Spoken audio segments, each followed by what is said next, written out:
Hey, what's up everyone? Maku here with a movie review. Yep, it's going to be my first one of hopefully many. This one we're going to be doing Matrix Resurrections. And I went and saw this today. We went in with high hopes because we love the Matrix franchise. Specifically 1, I love number 2. That's my favourite film, Reloaded. Revolutions, not so much. Not massive fan of it, but still enjoyable.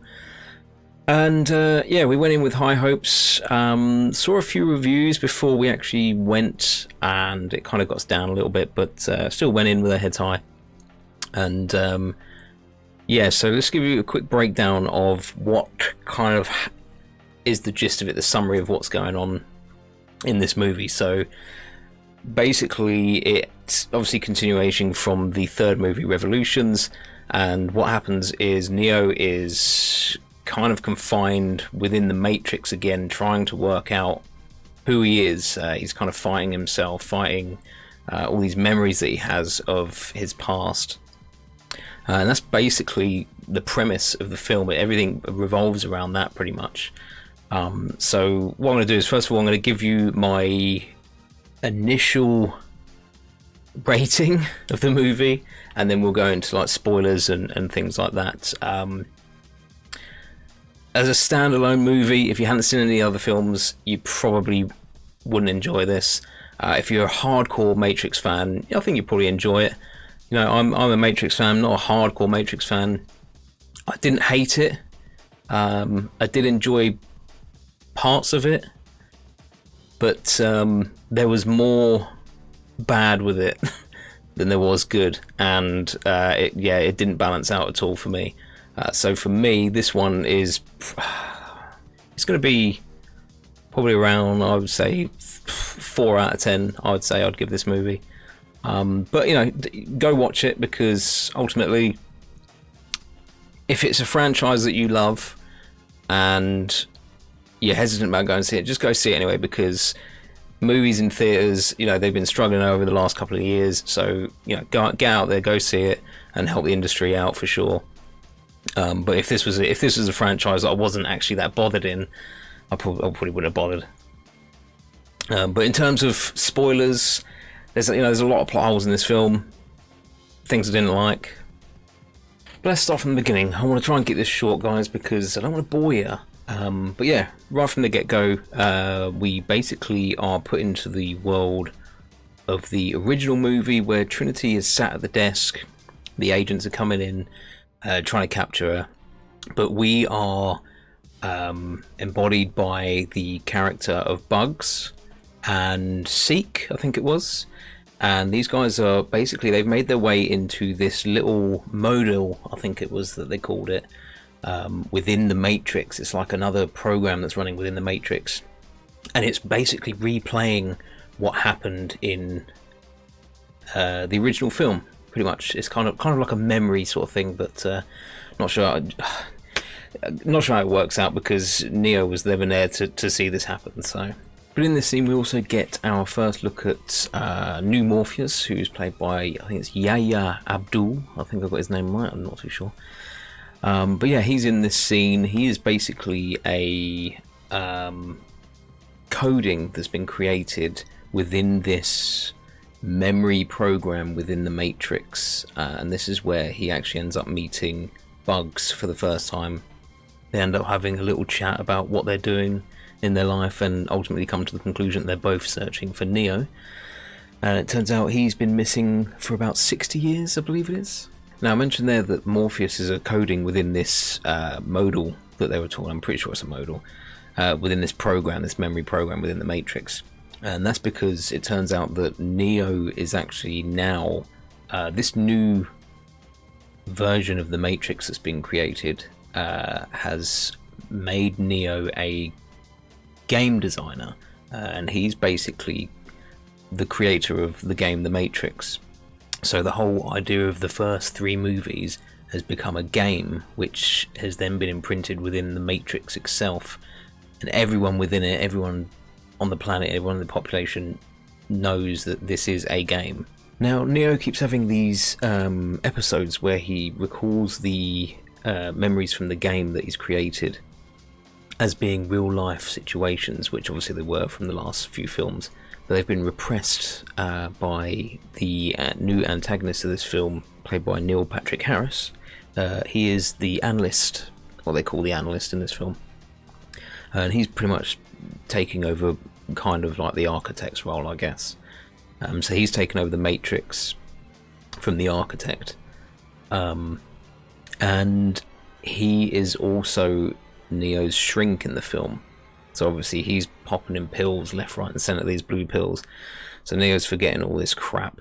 Now this is where it started to get a bit confusing for me, because the premise of Resurrections, the reason why it's called Resurrections, is because the analyst, played by Neil Patrick Harris, actually, after the third film, he was given control of the Matrix to run it, basically, and he pretty much resurrects Neo and Trinity, and obviously we get to see that through the film. And the idea is that he couldn't work out Neo's source code for some reason whilst he was resurrecting him, and it wouldn't show up until Trinity was resurrected and brought near him or something like that. It was really confusing. Didn't really make much sense to me, and resurrecting them didn't really make much sense to me either, because why do they need them? They do explain why he needs them. It's not really a great explanation. It's something to do with the two of them there together but not together. They're able to get more energy or power out of the human race or something like that. It's some gobbledygook reasoning that doesn't make any sense. So when Neo and Trinity are actually within the Matrix, the new Matrix, they don't know each other. Obviously Neo has flashbacks and things like that, and he has an inkling that Trinity is Trinity, but they don't look the same. So we see them through the film as Neo and Trinity, but to everyone else within the Matrix world, they have different faces, they have different personalities and traits and things like that. Trinity is called Tiffany, and Neo is reverted back to being Thomas Anderson. And oddly, for some reason, the analyst, I don't know why he decided, but he decided to make Agent Smith, Neo's boss in the gaming industry. It makes no sense whatsoever. So the whole first act is kind of slow, as you'd expect from a film anyway, but it's really slow, and it doesn't really grab you. It starts out quite good. There's actually a bit at the beginning when we first meet Bugs, and they're replaying the Trinity moment, and she actually gets caught within this memory as well, and she's running away from the agents. And we learn that the agents they're just like glorified stormtroopers. They can't shoot for shit. They just can't hit anything. And it's kind of like that throughout the whole film, really. I don't actually remember anyone dying in this film. I don't recall anyone. There's a lot of the main actors or the main characters get close to it, but ultimately they're saved. So it's something, things like that kind of like draw you out of the film a little bit. But obviously in the original films, I can't remember their names. Something Puck, and a couple of the main characters, they die off really quick, like straight from the get-go, and you're like, whoa, the stakes are high, and it keeps going through the film. But in this, I don't remember anyone dying, and it keeps doing it. People get close to death or being beaten to an inch of their life, and then nothing happens. They're absolutely fine afterwards. So that's a bit weird. It just kind of pulls you out of the film a little bit. But anyway, after we learn that Neo is basically the game creator of the Matrix within this world, we also learn that he created these modals which he's had running in the background within the Matrix. Obviously he doesn't know he's in the Matrix, he has a feeling that he has. He ends up having this massive episode where Morpheus shows up, tries to convince him to take the red pill. They do this thing where they've hacked the mirror, how they just keep putting their arms through mirrors, and they love mirrors in this fucking films. And he kind of flips out, he doesn't believe it, he doesn't take the pill, everything starts falling apart. Then there's this massive slaughter of police officers, and I suppose maybe some people die here. I don't really see it, I don't think. I can't remember if you see anyone die. That's going to bug me. Maybe they do. Maybe it's just SWAT and police officers that die in it. I mean, there are some people in the population that die, I suppose. They jump out of buildings and hit the ground and stuff, but they just end up being bots. So they're not even real. They're not even actually humans plugged into the Matrix. But yeah, there's this massive onslaught within the building, his workplace, and this is where Neo kind of starts breaking down completely and separating. His mind starts separating into what's actually reality. And at that moment is when Smith's mind actually starts breaking as well, because he's in the same situation as Neo. He doesn't remember anything, and this is when his mind starts breaking as well. So as Neo's mind starts slipping away, Smith's does as well, and then he starts remembering who he is.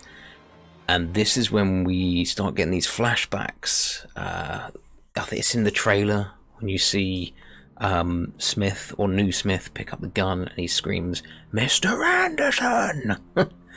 And it just does like a flashback of Hugo Weaving, who's unfortunately not in this film. And that's kind of cool to start with. You're like, oh, cool, okay, that's cool. But they keep happening throughout the film, these little flashbacks to the original movie. And they get a bit annoying, but I see what they were trying to do. There is some instances where it works, like that one. There's also an instance where eventually, when Morpheus and Bugs get Neo down to the point where they're going to try and actually convince him to take the red pill properly, they use footage from his past with old Morpheus to try and make him remember who he is and what he was fighting for. Basically, that was cool. That made sense. But throughout the film after that, they didn't need to do it, but they did. They kept doing it. There was loads of them. It just kept going on and on. These little flashes of the original film. It's like, I don't want to say it, but it's like we've got this film. We've done this. Let's put the better film in the background, just to try and make this one look a little bit better. And it's like, no, I want to watch that better film that's in the background, not this one that I'm watching right now. Then obviously this is where we learn that Neo and Trinity within the Matrix don't look how they actually are in person, so everyone sees them differently. And then ultimately, obviously, Neo takes a red pill. We're out of the Matrix. There's some onslaught through this part. There's some fight scenes and stuff, which are quite cool. And then obviously we're out of the Matrix, back in the real world, and back to, I can't remember the place of it, but they take us to a new city. It's kind of like New Zion, basically. And we get to meet the crew. Bugs is a captain of her own kind of Nebuchadnezzar. I can't remember the name of her ship, but we get to meet her crew, Seek and a bunch of others. I noticed Brian J. Smith was in there. I remember him from Stargate Universe, which is pretty cool. So it's nice to see him back in something. I can't remember his character's name. But there's not enough interaction between this crew like in the original films. I keep saying back in the original films, but they don't have that thing that gels them together. Like it was kind of like the original crew on the Nebuchadnezzar instantly clicked and gelled, and they were like a family, and you were along for the ride, and you felt that they were a family. But these guys, they don't really gel. They don't work too well together, and you don't get that feeling that you did in the original ones. But this is where it starts going like super fast. So the first act was really friggin' slow, like really friggin' slow. The second act starts, and then it's kind of over so quick. So we get to New Zion. We get all this explanation about what happened to old Zion and things like that. What happened to Morpheus? Well, we don't get anything about Morpheus as to what happened to him during the 60 years that Neo's been gone. But we learn that Morpheus he got voted to be a leader of Zion or something like that. But other than that, we don't learn any more. But yeah, New Zion, can't remember the name of it. I think it's like Ion or something like that. I'll have to look it up. The leader of New Zion, I'm going to keep calling it that because it's a lot easier. is Niobe, and it's played by I think is it Jada Smith. So she's back for it as well, but obviously aged by 60 years. And she's basically, yeah, she is the leader. She's what they keep calling the general of this new city, and she runs the place. And as you'd expect, she's happy to see Neo, but it goes the exact same way as it went last time. She's got a stiff upper lip, doesn't want anything to do with the One or anything like that. She just wants to look after her people, look after the city. It's basically like a rehash of I can't remember the character from who was looking after Zion before. It's basically a rehash of that. Oh, I know what I did miss. Neo getting out of the Matrix. This was a point I wanted to bring up. This bit was horrendous. I hated it. So obviously in the original Matrix, you come out of the pod, don't you? A machine is instantly there to disconnect you and flush you down this drain. Now, Neo sits up, he looks around, he sees there's one other pod in this room. Him and Trinity have obviously been separated from the rest of the population because they're important. So he sees Trinity, and then this robot comes up, disconnects him from all the cables and stuff. Doesn't seem to happen as quick as it did in the original film. And then these robots that come up to disconnect him and carry him away, they're awful. Really bad. So what I liked about the original Matrix is everything was grimy, had a mechanical feel to it. It just looked, and the machines looked freaky. You know, they looked like if you got caught by one at night, you'd shit your pants. These ones, how do I describe it? One of them looks like Dory from Finding Nemo. It's like a flying, I don't know what to call it, to be honest. And the other one's like this. Do you remember Marvin from Hitchhiker's Guide to the Galaxy? Looks like a floating Marvin. It looks like a depressed robot as well, and it basically carries Neo from his pod to Bugs' ship, which somehow they've managed to fly into the machine city. No idea how, but they managed to do it. And later on in the film, they then say that they can't do that. They can't fly into the machine city because no one can go there. But they clearly did it for Neo. It doesn't make any sense. But these new machines, they've basically been exiled from the machine world, and they've basically got these synthetic machine sympathizers with the human population, who now live in New Zion with these guys and help them build crops, help them grow crops, and help them basically survive. And this bit completely lost me. This is in the second act. It just destroyed the film there for me completely. They didn't need to be in it. There was another machine in it which turns out to be like this little mascot for, I think it's for Zeke on the ship. It's almost like a little transformer dude who just kind of sits on his desk and he starts going wee or whatever. Doesn't need it. There's quite a bit of kind of comedy in this, a bit of humor. Again, it doesn't need that. The Matrix is a serious film, serious franchise. And it's not the tone of the Matrix at all. It didn't need humor at all. Just no, just no. But yeah, if you go and see this film, wait till you see these machines. I just can't. They suck. They suck. And yeah. Anyway, back to Zion.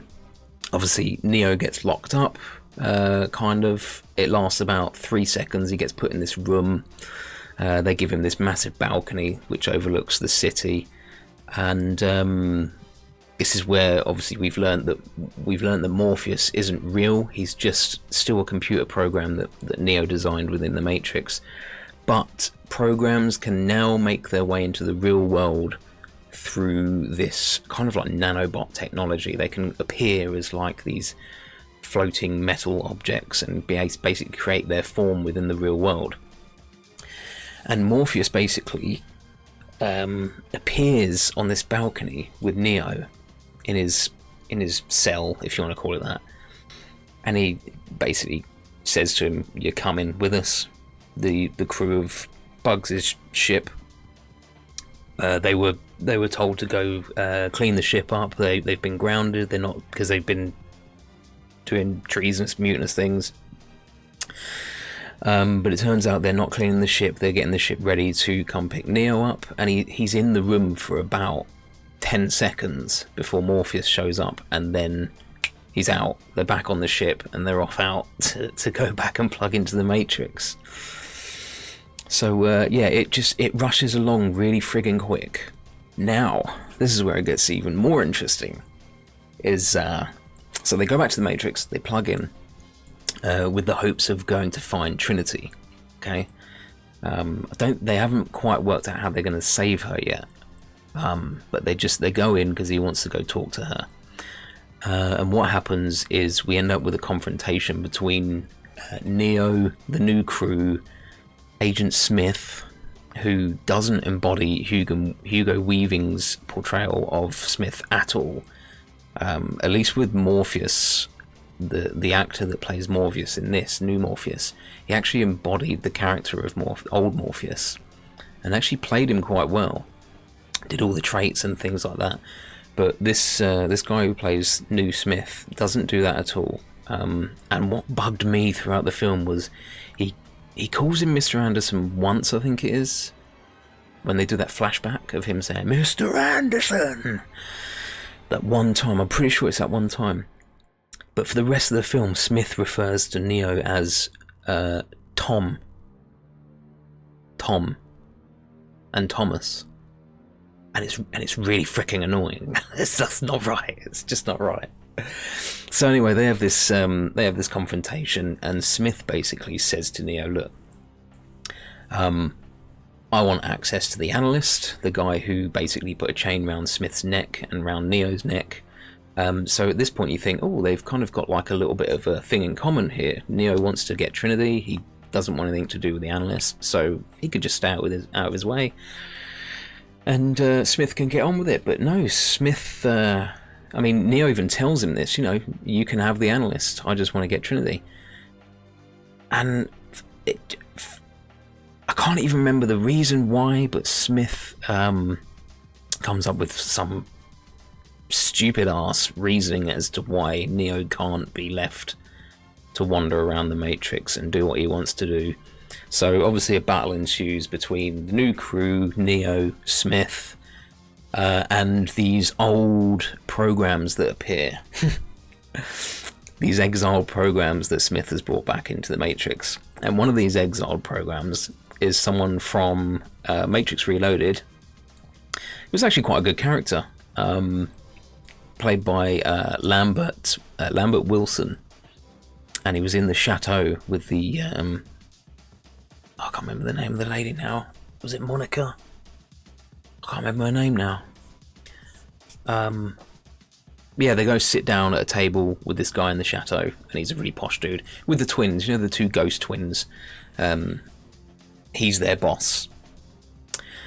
And he's there, and he's like a tramp version of his old former self, and he's preaching something in French, I think, but you can't understand a word he's saying. It's so muffled, and he just keeps doing it throughout this fight, and it's meant to be humorous, but it's just fucking annoying because you can't understand a word he's saying.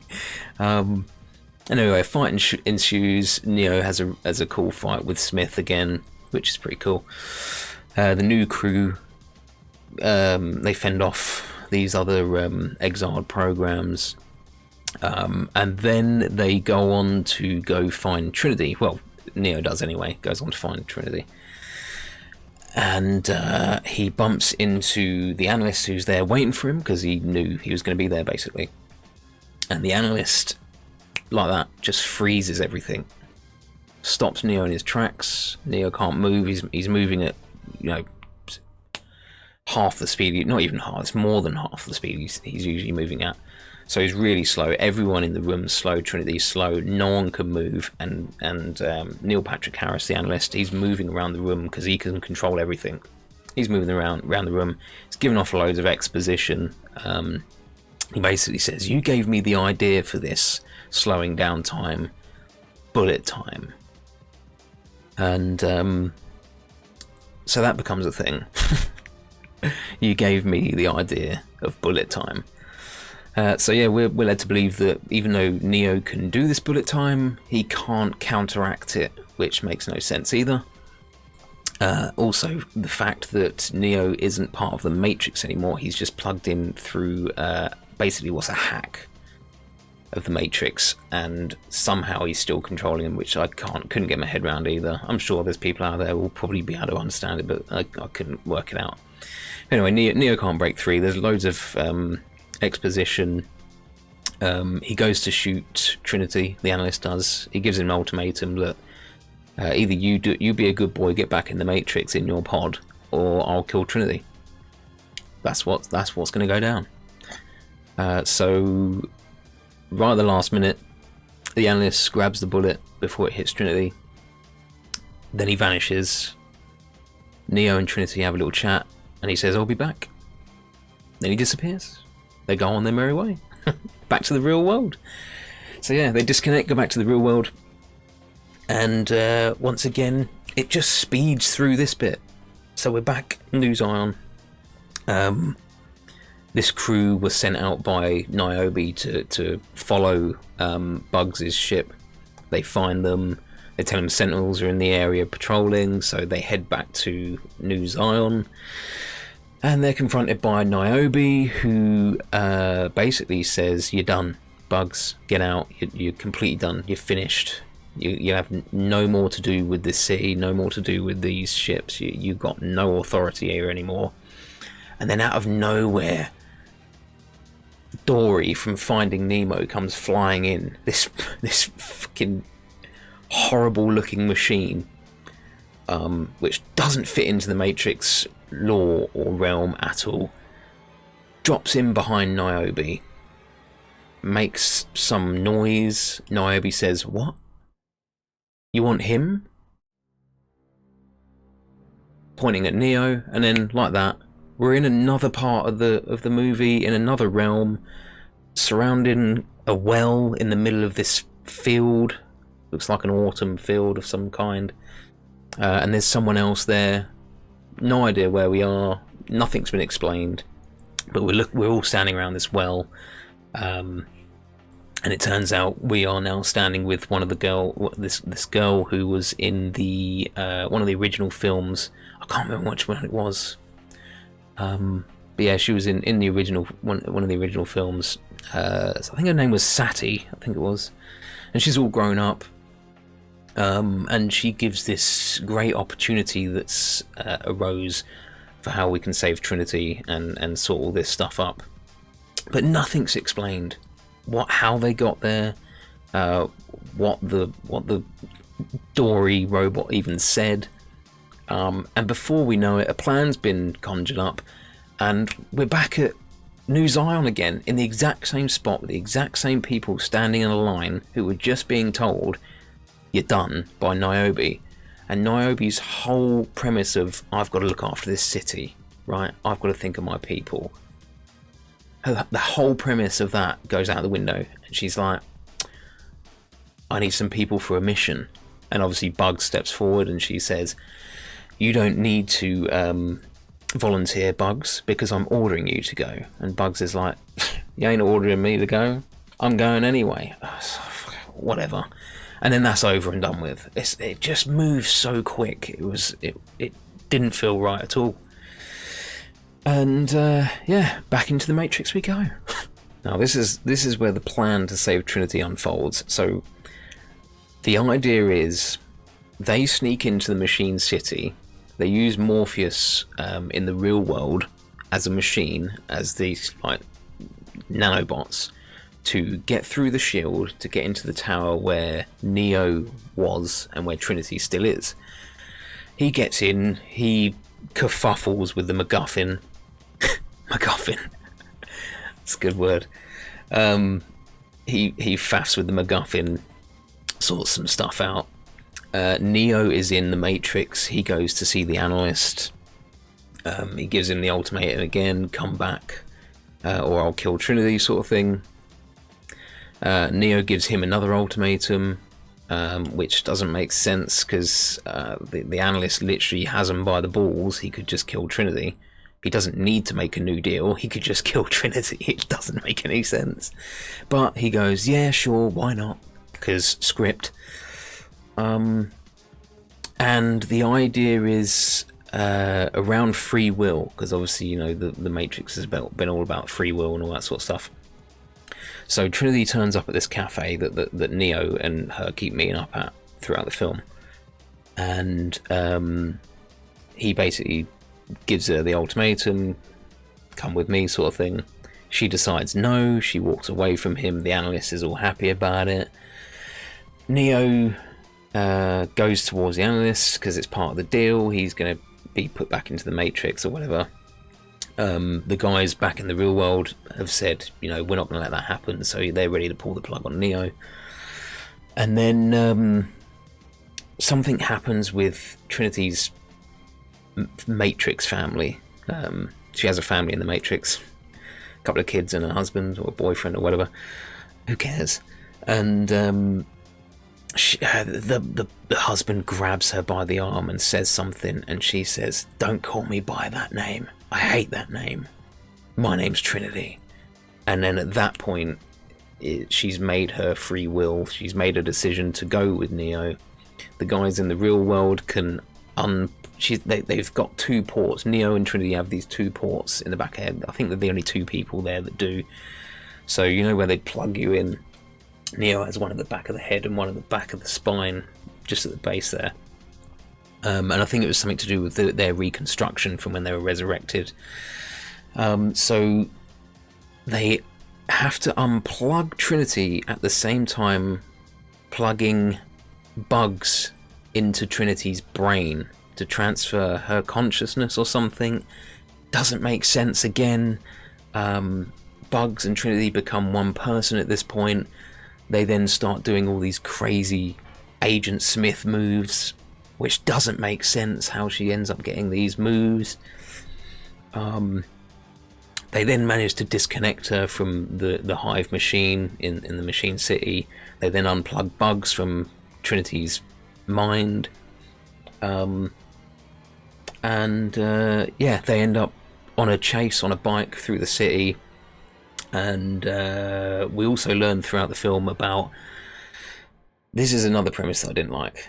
Okay, so there's a lot of things I didn't like about this film. So you have the agents in this film. You don't need anything else.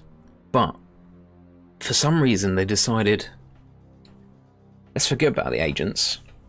Kind of a waste of time. We're going to create bots. So basically the analyst has bots throughout the entire Matrix universe. And he can just switch them on like that at the click of his finger. And they basically do his bidding. So they're on this bike chase through the city, and he switches on literally everyone in the Matrix to be a bot.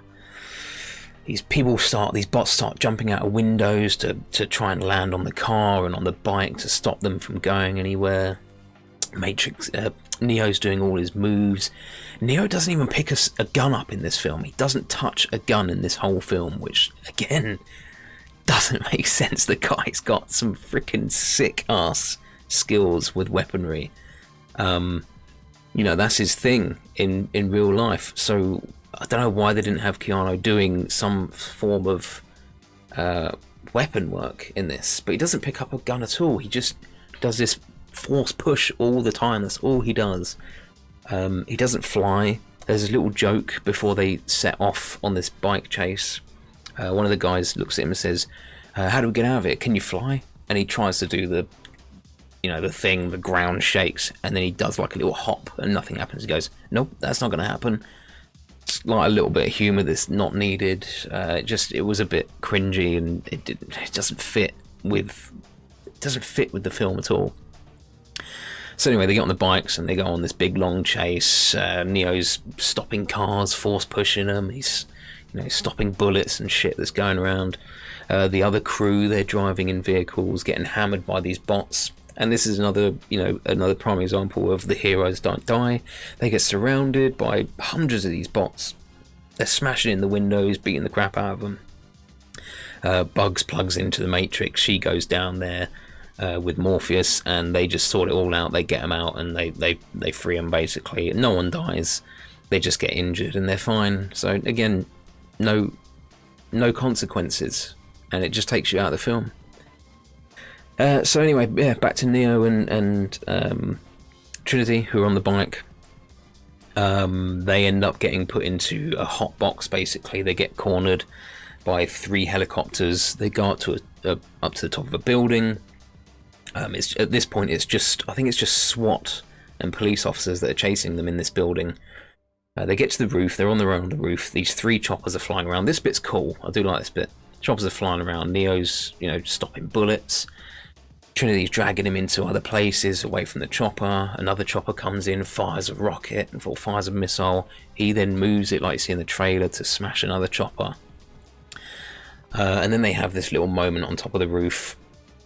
Trinity's like, oh, isn't it beautiful, because the sun's going down, or the sun's rising, I think. And she says, because she's dreamt this. Remember in the previous films, she had dreams and visions and stuff. She says, this is where my vision ended. And they basically agree to pretty much commit suicide because they don't see any way out of this. He can't fly. So they can't do anything. The choppers are gone at this point. There's no choppers left. So it's just them on the roof. And they, for some reason, decide to commit suicide. When the only people chasing them is SWAT. Neo can stop bullets. He can force push things. Trinity can fight. Why don't they just go back the way they come, fight off the officers, and go down the building? It's pretty simple, but no, they decide they're going to commit suicide. And this is where it gets even worse. So they jump, and you see it in the trailer. They jump off the building, and you're waiting for the moment for Neo to just suddenly remember how to fly. They keep falling. They keep falling. Then they stop mid-air. They're just floating. But it's not Neo doing the flying. It's Trinity, and she's literally face down towards the ground in the air like this, right? Holding Neo, who's helpless at this point, can't do shit. The one, Neo, the chosen one of the whole franchise, the first 3 films, can't do jack shit. He's just another guy at this point. Trinity's holding him, she's flying. He says, I'm not doing this. Are you doing this? She says nothing, and immediately flies off like she's been doing it all her life. Just goes. There's zero explanation as to why Trinity's got powers in this movie. It only happens when Bugs joins, kind of like connects her brain to Trinity's brain to get her out of the Matrix, sort of thing, to unplug her. And it's just not explained. It makes no sense. She had no powers in any other films. She's not the one. And yet she's now got the exact same abilities as Neo has. But she's just learned them like that. And for some reason, which I can't work out as to why Neo doesn't remember certain abilities in this film when he remembers everything. After a while, he remembers everything. Trinity's never used these powers, and she can fly like that instantly. She didn't even know how to fly, and she stops them midair. But Neo, who's had these powers this whole franchise, he remembers who he is, remembers everything, can't use them. He can only use this force push and to stop bullets. That's it. So it doesn't make any sense at all. Which that I went to the movies to see this with the wife, and at that point she just looked at me. I was kind of like this in the chair, looking at the screen. I could see her. She turned and looked at me, and I'm just like looking at her in the corner of my eye, like, did that really just happen? Yeah. So we had the same thought. It was garbage, absolutely garbage, proper cringy. We hear nothing more of Smith. He just vanishes. The Matrix doesn't end. The analyst is still alive. And at the end, we go back to the analyst's house. Neo and Trinity smash the upper floor to pieces. They come flying in together. Oh no, Neo doesn't even come flying in. Trinity comes flying in. Neo just walks in the background, just appears with the cat. He's got the black cat who's the analyst. Neil Patrick Harris owns a black cat, and the black cat's name is Deja Vu, obviously. And he just walks in with the cat, and he's just there in the background, like just a sub character. Like the franchise wasn't about him at all. It's just flipped, and now it's kind of like the emphasis is on Trinity, and she's the one. It's just it's baffling.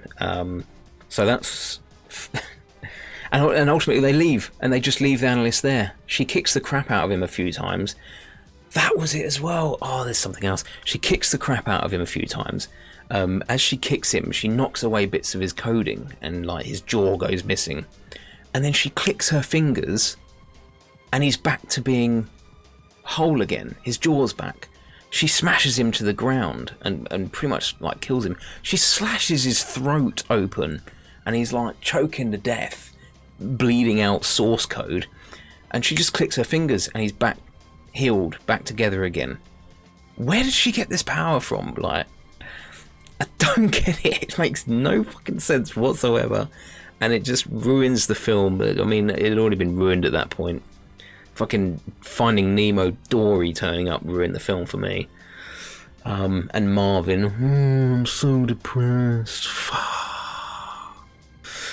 So I was actually going to make this a short video, but it's turned out to be quite freaking long.